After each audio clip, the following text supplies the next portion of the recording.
યુવાઓ બધા જાગી ચૂક્યા છે। નરેન્દ્ર મોદીનો અસલી ચહેરો એમના સામે આવી ગયો છે। છેલ્લા 10 વર્ષથી 12 વર્ષથી કઈ રીતે પબ્લિકને ગુમરાહ કરે છે, ધર્મના નામે વોટ માંગે છે।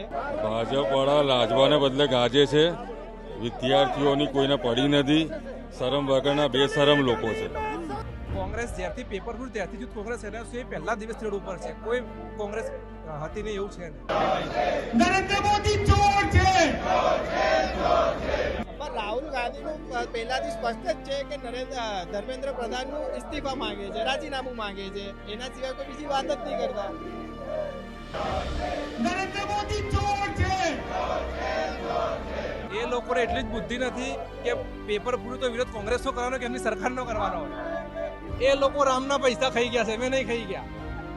રામના નામે વોટ લીધા, સીતાના પતિના નામે વોટ લીધા અને નીતાના પતિના ઘર ભરી રહ્યા છે આ લોકો।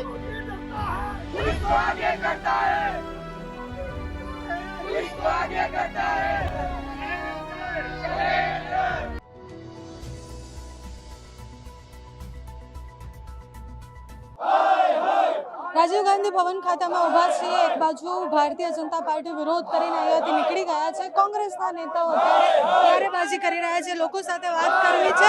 શું નામ છે તમારું? રાજુભાઈ, અત્યારે ભારતીય જનતા પાર્ટીના નેતાઓ વિરોધ કરવા માટે આવ્યા હતા। કોંગ્રેસે સવારે વિરોધ કર્યો છે। દિલ્હીમાં જે થાય છે એના પડઘા ગુજરાતમાં પડી રહ્યા છે। ભાજપવાળા લાજવાને બદલે ગાજે છે। વિદ્યાર્થીઓની કોઈને પડી નથી। શરમ વગરના બેશરમ લોકો છે। આજે આ લોકો અહીંયા આવ્યા હતા, શું કહેશો? ભાજપ વિરોધ કરવા અહીંયા આવ્યા હતા। લાજવાને બદલે ગાજે। શરમ કરવી જોઈએ એમને। અહીંયા આવતા પહેલા એમને શરમ કરવી જોઈએ। અને રાહુલ ગાંધીની પણ અટકાયત થઈ ત્યારે ભારતીય જનતા પાર્ટીના નેતાઓ કહે છે કે મુખ્ય વિપક્ષના નેતાને આ ન શોભે, એમની ગરિમા ન જળવાય।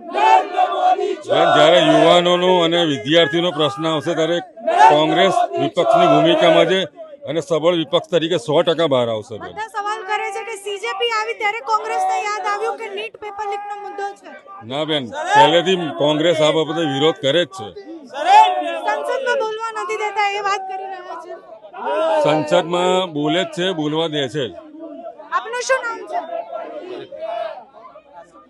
અમને પૂછે શું નામ છે તમારું? જયસિંહ ઠાકોર। અને અત્યારે યુવાનો આગળ આવી રહ્યા છે। જંતર મંતરમાં વિરોધ ચાલી રહ્યો છે।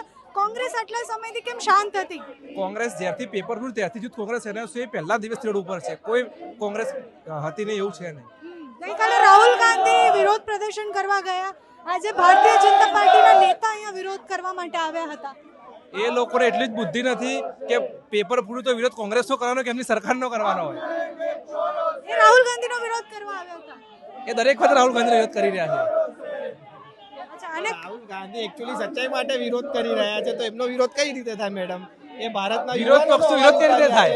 વિરોધ પક્ષનો વિરોધ કઈ રીતે કરવાનો? એ યુવાનોનો અવાજ ઉપાડે છે, તો એમનો વિરોધ કઈ રીતે થાય? સત્તા પક્ષ એવું કહે છે કે અમે ચર્ચા કરવા તૈયાર છીએ। રાહુલ ગાંધી નાટકો કરે છે। પણ રાહુલ ગાંધીનું પહેલાથી સ્પષ્ટ જ છે કે ધર્મેન્દ્ર પ્રધાનનું ઇસ્તીફા માંગે છે, રાજીનામું માંગે છે। એના સિવાય કોઈ બીજી વાત જ નહીં કરતા। અચ્છા, વિપક્ષ આટલા સમય સુધી ઠંડુ છે એવું કહે છે। સીજેપી આવી જંતર મંતરમાં આટલું પ્રોટેસ્ટ થયું પછી કેમ આટલું વધારે? કોંગ્રેસ તો જે દિવસથી પેપર ફૂટ્યું તે દિવસથી કોંગ્રેસ રોડ ઉપર જ છે ને। રાહુલ ગાંધીજીએ 2 સિટીમાં પ્રોગ્રામ કર્યા, કોટામાં કર્યો, દેહરાદૂનમાં કર્યા। જો તમે બધી જગ્યાએ ચાલુ જ છે પ્રોટેસ્ટ કોંગ્રેસ તરફથી। અચ્છા, આજે આ વિરોધ પ્રદર્શન કરવા આવ્યા હતા ભારતીય જનતા પાર્ટીના નેતા, એ બધા એવું જ કર્યા હતા કે આ તો નાટક છે, કોંગ્રેસ ક્યારે આવી રીતના વિરોધ કરતી નહીં। રામના નારા ખોટા ત્યાં લગાવ્યા અને અરાજકતા ફેલાવા કર્યું। એ લોકો રામના પૈસા ખાઈ ગયા છે, અમે નહીં ખાઈ ગયા।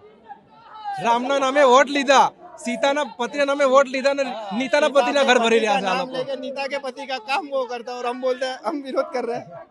તમે યુવાન છો, તમને શું લાગે કે નીટ પેપર લીકના મુદ્દે અત્યારે જંતર મંતરમાં જે થઈ રહ્યું છે, વિપક્ષ એક થઈને જો આમાં લડે તો સોલ્યુશન મળશે? વિપક્ષ એક જ છે ને કે અલગ અલગ છે? સોલ્યુશન એમાં એક જ છે। અમે સરકાર પાસેથી એક જ માંગ કરીએ છીએ કે જે શિક્ષણ મંત્રી છે ધર્મેન્દ્ર પ્રધાન, એનું રાજીનામું આપો।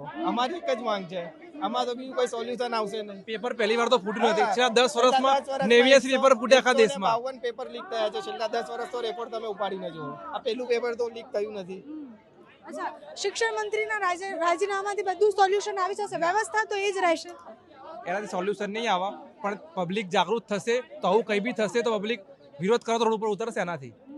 હવે યુવાઓ બધા જાગી ચૂક્યા છે. નરેન્દ્ર મોદીનો અસલી ચહેરો એમના સામે આવી ગયો છે. છેલ્લા 10 વર્ષથી 12 વર્ષથી કઈ રીતે પબ્લિકને ગુમરાહ કરે છે, ધર્મના નામે વોટ માંગે છે. હવે યુવા બધા સમજી ગયા છે. હવે એ રાજનીતિ નહીં ચાલે મોદીની.